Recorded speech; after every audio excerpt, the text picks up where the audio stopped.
Admiral Zethkar stared at the tactical display as another of his ships went dark. The virus created by the human scientist had spread through 30% of his fleet, turning their own technology into a weapon against them. Systems that had operated flawlessly for decades now malfunctioned at critical moments. Weapons fired randomly. Navigation computers provided false coordinates. Life support systems cycled between failure and emergency restoration. "Sir, the humans are launching another attack," his tactical officer reported with barely concealed panic. "They're using captured shuttles modified with our own weapon systems." Through the bridge's main viewport, Zethkar watched a formation of small craft approach his fleet. The vessels had been Kethavar transport ships just days ago, but human engineers had somehow reconfigured them into assault fighters. Their attack pattern showed none of the discipline expected from military pilots, yet their unpredictable movements made them nearly impossible to target. Effectively, Amy Johnson led the improvised squadron with the confidence of someone who had learned to fly by adapting mining equipment to new purposes. Her converted shuttle carried weapons that shouldn't have worked together. Human plasma cutters combined with alien energy cells, mining explosives fitted with Kethavar guidance systems, and communication jammers built from ore scanner components. "Remember, we're not trying to destroy their ships," Amy broadcast to her fellow pilots. "We just need to get close enough to upload the virus into their computer networks." The alien point defense systems opened fire as the human craft approached. Energy beams designed to stop missiles and fighters filled space with deadly light. But the converted mining ships absorbed punishment that would have destroyed military vessels. Their industrial-grade hulls and redundant systems allowed them to continue functioning, even after taking severe damage. Amy's shuttle penetrated the defensive perimeter around Admiral Zethkar's flagship. Her ship's improvised weapons were no match for the massive warship's armor, but she wasn't trying to fight conventionally. Instead, she activated Dr. Hayes' latest creation, a viral transmission system that could infect alien computers through their own communication networks. "Uploading now," Amy announced as her shuttle's modified mining scanner targeted the flagship's primary communication array. The virus transfer took only seconds, but those seconds felt like hours as alien weapons tried to destroy her small craft. The effect was immediate and devastating. The flagship's main computer core began rewriting its own programming, following instructions hidden in Dr. Hayes' viral code. Weapon systems turned inward, targeting the ship's own hull. Engine controls reversed their commands, sending the massive vessel into an uncontrolled spin. Emergency systems activated and deactivated randomly, creating chaos throughout the ship. Admiral Zethkar felt his flagship shudder as internal explosions rocked the vessel. "Report! Sir, we have cascade failures on all decks. The virus has infected our primary systems and we cannot regain control." The tactical officer's voice carried the desperation of someone watching his world collapse. "Engineering recommends immediate evacuation." "Evacuation?" Zethkar's mandibles clicked in disbelief. "This is the flagship of the Kethavar Empire. We do not abandon our posts because of human trickery." But even as he spoke, more of his ships suffered similar fates. The human virus spread through the fleet's communication network like a plague, infecting every vessel that remained connected to the central command system. Ships that tried to isolate themselves lost coordination with the rest of the fleet, making them easy targets for the converted mining craft. Jake Morrison watched the battle from his command post deep in the mining tunnels. The tactical displays showed something that should have been impossible. A handful of modified civilian ships were defeating the most powerful fleet in the galaxy. Human adaptability had once again turned disadvantage into victory. "Status report," Jake requested from his team leaders. Kate Sullivan coordinated the space battle from her position in the communication center. "Amy's squadron has successfully infected 40% of their fleet. The alien ships are experiencing critical system failures across all major functions." Dr. Hayes monitored the virus as it spread through the Kethavar network. "The infection rate is accelerating. Their bio-neural processors are completely vulnerable to our pathogen. Every ship that tries to help another one just spreads the virus faster." Alex Rodriguez led ground forces in a final assault on the remaining alien positions. "Enemy morale has collapsed. Most of their troops are surrendering rather than fighting. They seem to think their commanders have abandoned them." The end came faster than anyone expected. Admiral Zethkar faced a choice that would define his legacy. Order the complete destruction of New Terra from orbit, knowing it would cost him his remaining ships, or admit defeat to a species his empire considered primitive. Pride demanded the former, but military reality forced the latter. His fleet was dying around him, infected by a weapon he didn't understand and couldn't counter. Every minute he delayed meant losing more ships to the human virus. "Signal the retreat," he ordered, his voice heavy with defeat. "Sir?" The tactical officer couldn't believe what he was hearing. "You heard my command. All ships capable of faster-than-light travel will withdraw immediately. We cannot remain here." The HFY fleet began its departure from New Terra, leaving behind hundreds of dead warriors and the wreckage of a dozen destroyed ships. It was the first retreat in the Empire's 1,000-year history, ordered by an admiral who had never lost a battle before encountering humans. As the alien ships disappeared into hyperspace, Admiral Zethkar transmitted a final message to the colony below. His words would be remembered throughout the galaxy as the moment when humanity announced its arrival as a major power. "Humans of New Terra, you have achieved something unprecedented. The HFY Empire acknowledges your victory and will not return to this system." His voice carried a mixture of respect and bewilderment. "We came here expecting to conquer a primitive species. Instead, we discovered warriors unlike any we have faced before." He paused, struggling to find words that could express what he had learned. "Your weapons are not forged in factories or powered by advanced technology. They are created by your refusal to accept defeat, your ability to adapt to any situation, and your determination to protect what you value. No weapon we could forge would be sufficient to break such resolve." The transmission ended, leaving 50,000 colonists standing in the ruins of their homes, victorious against impossible odds. They had faced the greatest military force in the galaxy and emerged triumphant through courage, creativity, and the unshakable belief that freedom was worth any sacrifice. Jake Morrison emerged from the tunnels to find Amy Johnson's shuttle landing in what remained of the colony's main plaza. The young pilot climbed out of her damaged craft and saluted with the casual confidence of someone who had just changed galactic history. "Mission accomplished, Commander," she reported. "The aliens won't be bothering us anymore." Within hours, Earth's relief fleet arrived to find a colony that had already liberated itself. The warships came expecting to fight a desperate battle against overwhelming odds, but instead they discovered that humans had once again proven their greatest strength: the ability to survive and triumph when survival seemed impossible. New Terra became more than a mining colony. It became a symbol throughout human space of what ordinary people could accomplish when they refused to surrender their freedom. The colony was rebuilt as a fortress world, defended by weapons that combined human ingenuity with captured alien technology. But the real defense of New Terra wasn't the orbital platforms or the underground fortresses or the modified mining equipment. It was the knowledge that 50,000 humans had faced impossible odds and won, proving that no weapon forged could break them because they were human. Admiral Zethkar stood before the holographic display, showing the HFY Empire's greatest fleet ever assembled. 15 additional warships had arrived to support his conquest of New Terra, bringing his total force to 62 vessels.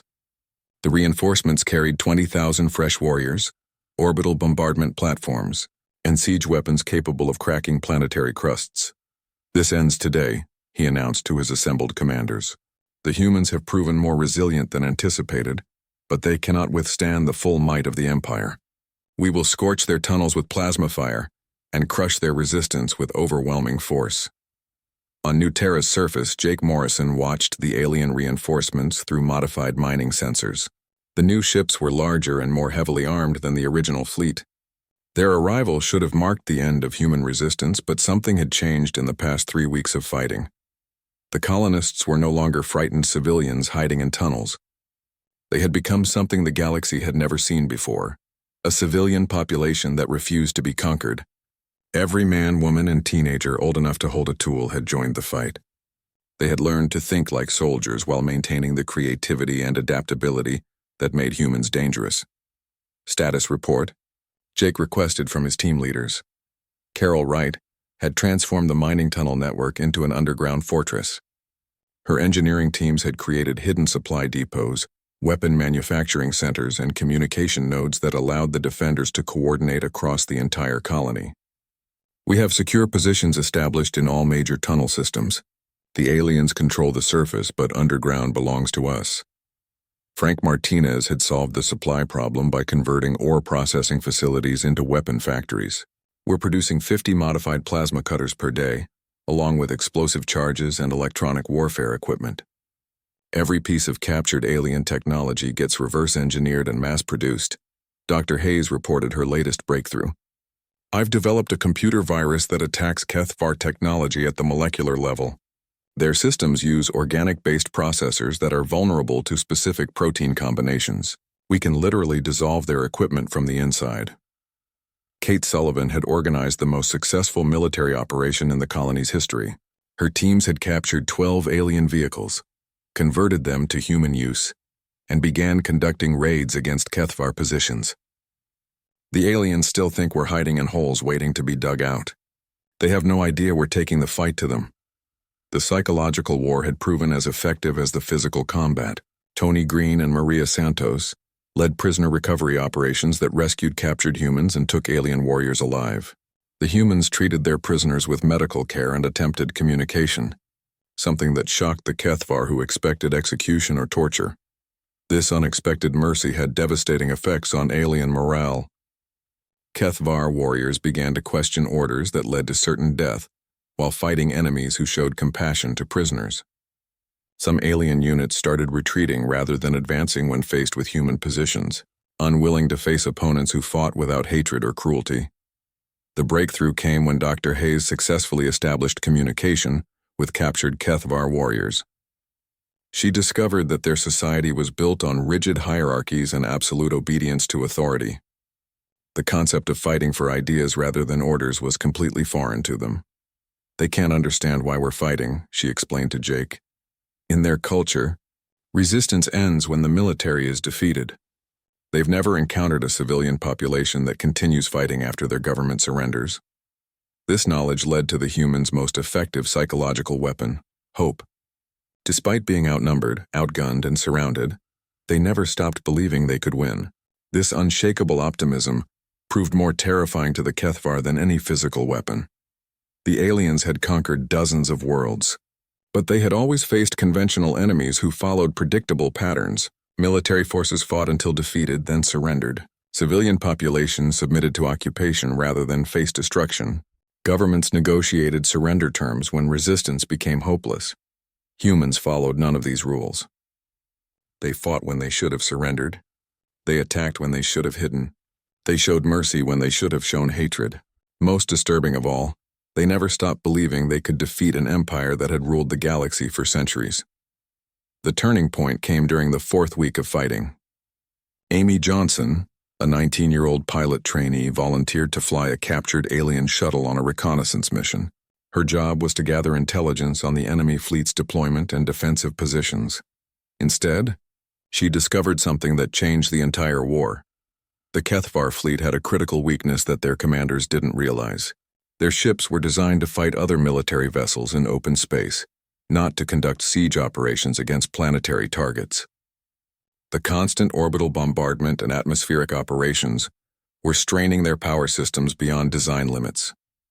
Their ships are overheating, Amy reported after returning from her dangerous mission. The energy signatures show multiple system failures across their fleet. They're pushing their technology too hard trying to root us out of these tunnels. Kate Sullivan immediately understood the implications. If their ships are operating beyond safe parameters, we might be able to cause cascade failures by targeting their power distribution networks. Dr. Hayes had already developed weapons capable of disrupting alien energy systems. The challenge was getting close enough to use them against ships in orbit.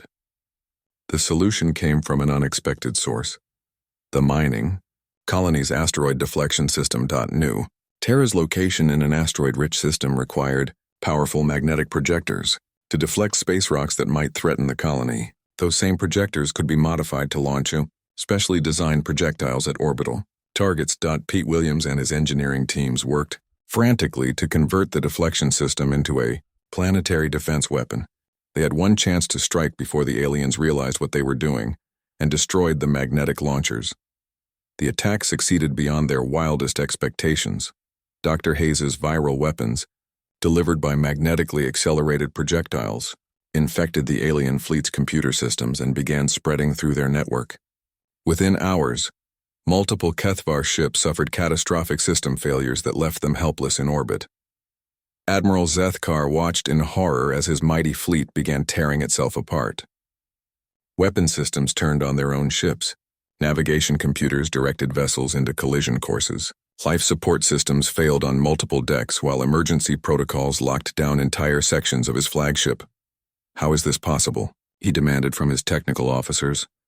"Sir, the human weapon appears to be some form of digital pathogen that targets our bio-neural processors. It's rewriting our computer codes and turning our own technology against us."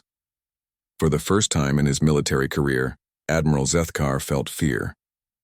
These humans had taken his advanced technology and made it a liability. Every system upgrade, every improvement to Kethvar equipment, had made them more vulnerable to this impossible weapon. The humans had achieved something that military strategists would study for generations. They had defeated a technologically superior enemy by refusing to fight according to conventional rules. They had turned their disadvantages into advantages and their enemies' strengths into weaknesses. Most importantly, they had proven that the strongest weapon in the galaxy wasn't energy beams or plasma cannons or particle shields. It was the human spirit's refusal to accept defeat, no matter how impossible the odds appeared. Admiral Zethkar paced the bridge of his flagship and studied the tactical displays with growing frustration. 3 weeks had passed since the invasion began, and his forces controlled less than 10% of the colony's surface area. Every advance cost dozens of warriors, while the humans seemed to multiply like insects in their underground tunnels. "Status report," he demanded from his tactical officer. "Sir, we have lost 237 warriors. Another 112 are wounded or missing. The humans continue to use guerrilla tactics that our standard protocols cannot counter." Zethkar's mandibles clicked in anger. The Kethvar Empire had conquered 43 worlds without losing more than 50 soldiers in any single campaign. These primitive humans had somehow killed more of his troops than the previous 5 invasions combined. "Deploy the elite guard," he ordered. "If conventional tactics are insufficient, we will use overwhelming force to break their resistance." On the surface of New Terra, Jake Morrison crouched in a hidden observation post and watched the new alien dropships descend. These vessels were larger than the previous ones, with heavier armor and more powerful weapons. The troops that emerged wore different armor that gleamed with energy shields and carried weapons that hummed with barely contained power. "Kate, are you seeing this?" Jake spoke into his communicator. "Confirmed. These are different from the regular troops. Their equipment signatures are off the charts?" Kate's voice came through clearly. Despite the electronic interference the aliens used to jam human communications, Dr. Hayes had solved that problem by modifying the mining scanner network to carry voice signals through the rock itself. Alex Rodriguez joined Jake in the observation post. "Looks like we made them angry." "That's good news." "How is that good news?" Jake asked. "Angry enemies make mistakes, and these new troops are probably their best, which means they're pulling resources from somewhere else." Alex pointed to the alien formation moving across the rocky ground. "Notice how they're advancing in tight groups? They're used to fighting enemies that use conventional tactics." Jake understood. The elite guard expected to face an organized military force with predictable strategies. Instead, they were about to encounter miners, engineers, and technicians who fought like no army in the galaxy. The first engagement happened when Danny Clark triggered a controlled avalanche that buried half of an alien squad under tons of rock. The surviving Kethvar warriors activated their personal shields and continued advancing, confident that their superior equipment would protect them. They were wrong. Dr. Hayes had spent weeks studying captured alien technology, and she had discovered a critical weakness in their shield systems. The energy barriers could stop projectiles and energy beams, but they were vulnerable to specific electromagnetic frequencies that disrupted their power sources. Pete Williams had converted the atmospheric processing units to generate precisely tuned electromagnetic pulses. When the elite guard entered the kill zone, their shields flickered and failed. Human defenders armed with modified industrial equipment attacked from concealed positions, using weapons the aliens had never encountered before. The battle quickly turned into chaos. Construction mechs armed with plasma welders engaged Kethvar warriors in close combat, while human fighters used mining charges to collapse tunnels and trap enemy forces. The aliens found themselves fighting in an environment where their superior technology became a liability rather than an advantage. Ryan Cooper led a team of mechanics in a daring raid on a disabled alien transport. They fought their way past the guards and captured a treasure trove of Kethavar equipment. Within hours, Dr. Hayes was reverse engineering energy cells, weapon components, and communication devices. "This is incredible," she told Jake as she examined an alien energy rifle. "Their technology is more advanced than ours, but it's also more specialized. They built these weapons to fight conventional enemies, not miners with industrial equipment." Kate Sullivan made the breakthrough that changed everything. She discovered that the alien power sources could be overloaded by introducing specific metal alloys into their energy matrix. The mining colony had tons of those exact alloys in their ore processing facilities. "We can turn their own technology against them," Kate explained to the assembled team leaders. "Every weapon they bring down here becomes a potential bomb if we can get close enough to modify it."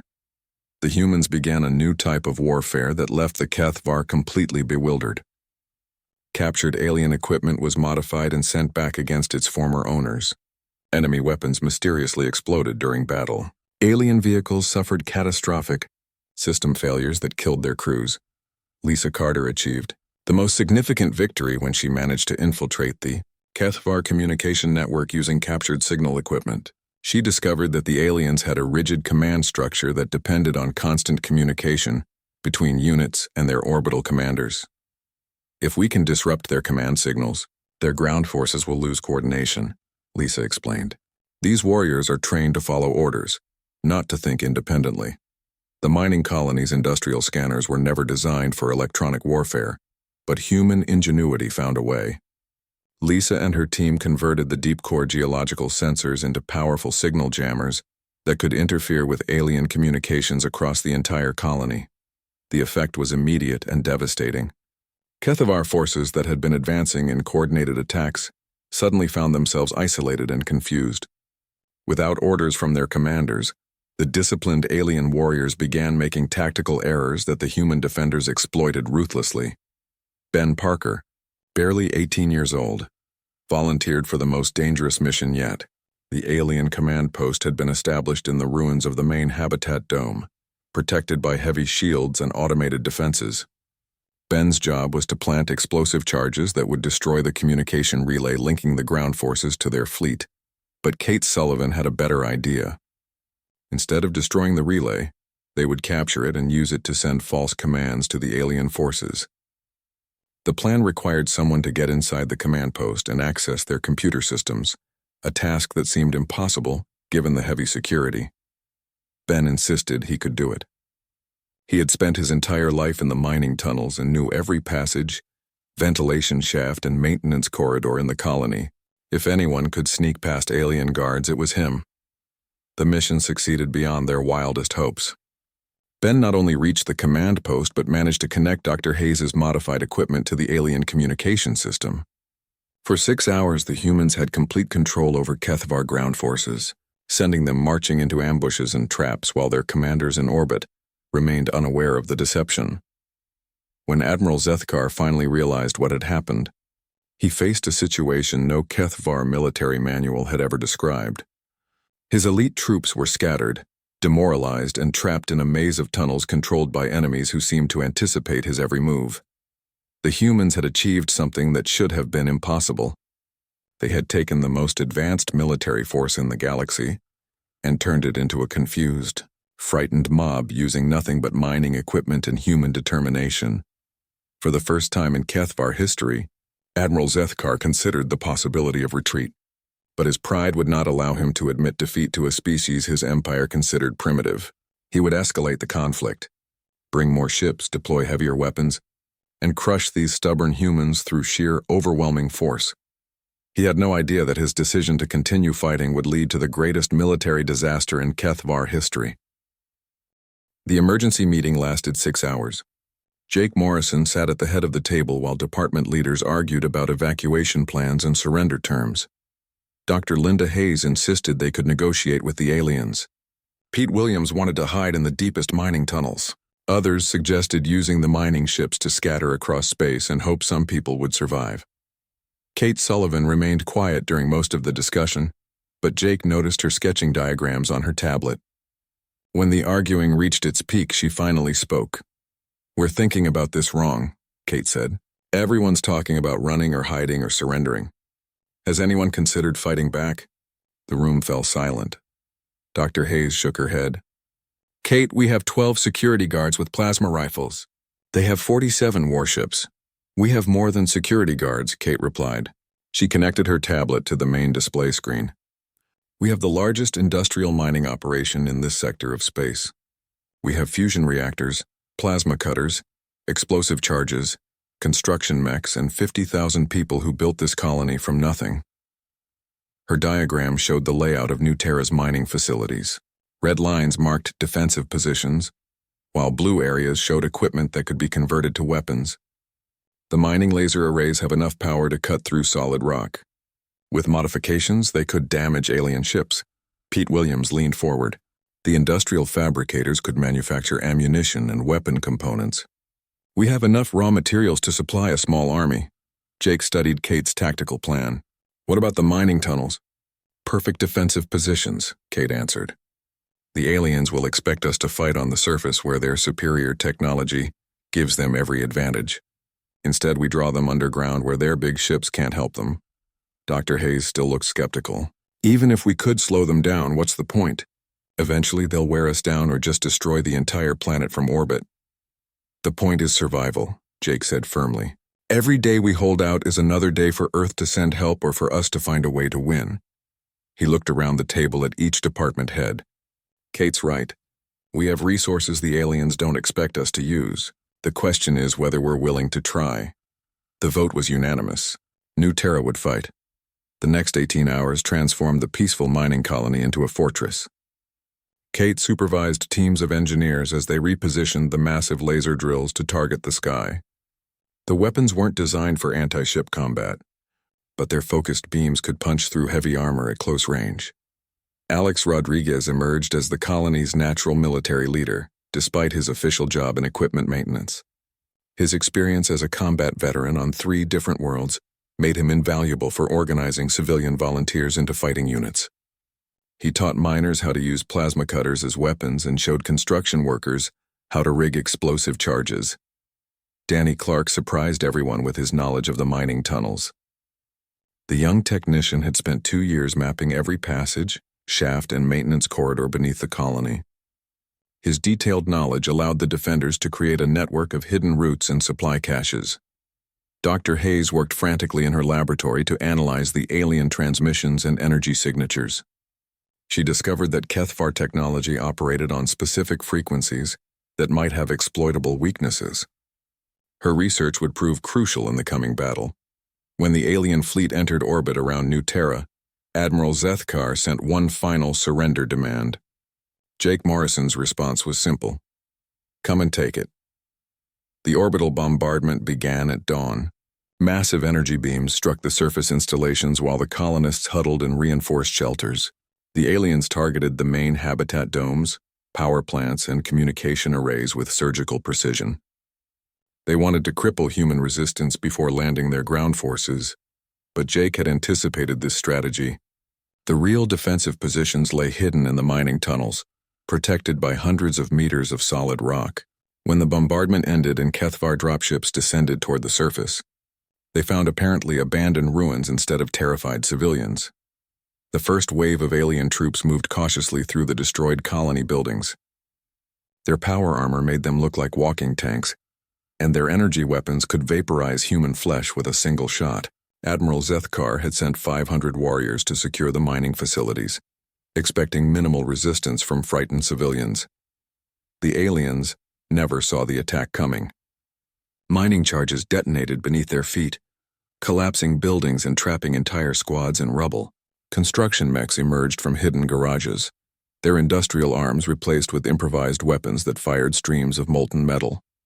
Human defenders appeared from concealed positions, armed with modified mining equipment that the aliens didn't recognize as weapons.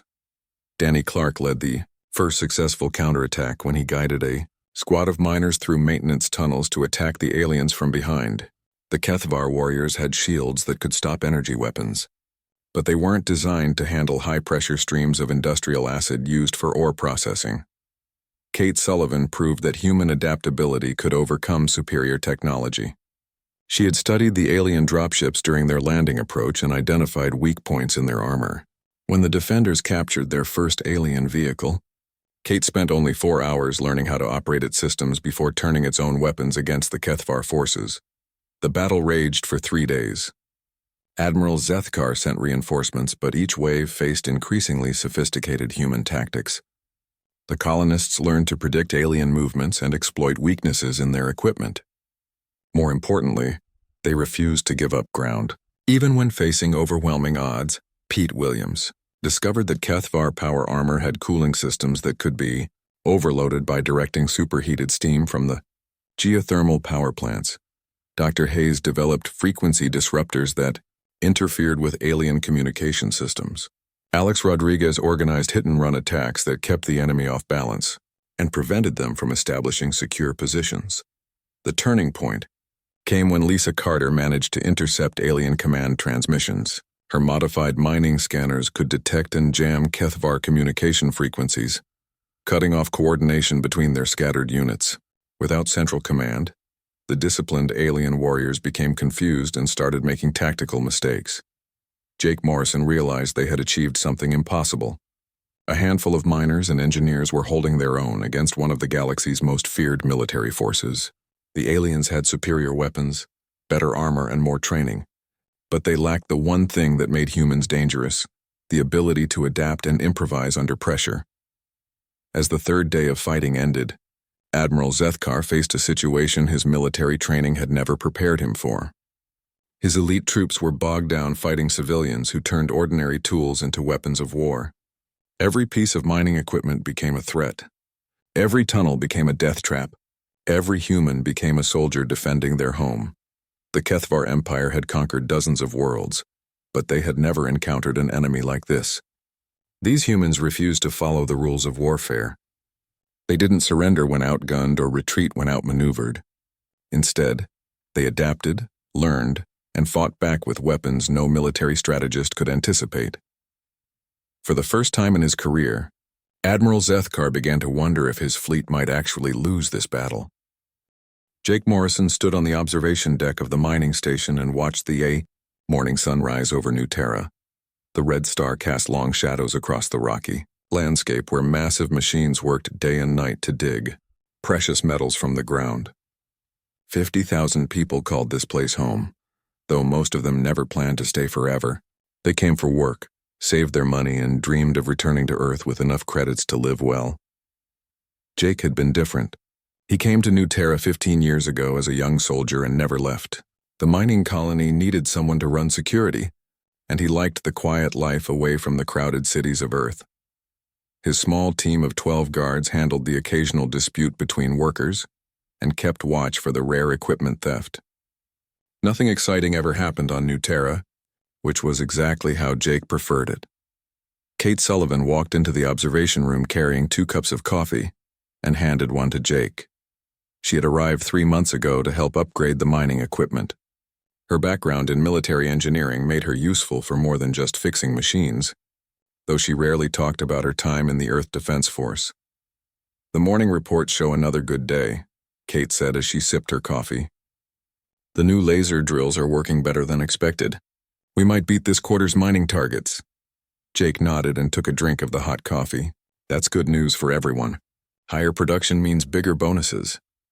He paused and looked at the display screen showing the colony's production numbers. "Have you heard anything from the communication center about those strange signals they picked up yesterday?" Kate shook her head. "Lisa Carter said they were just background radiation from the nearby star system. Nothing to worry about."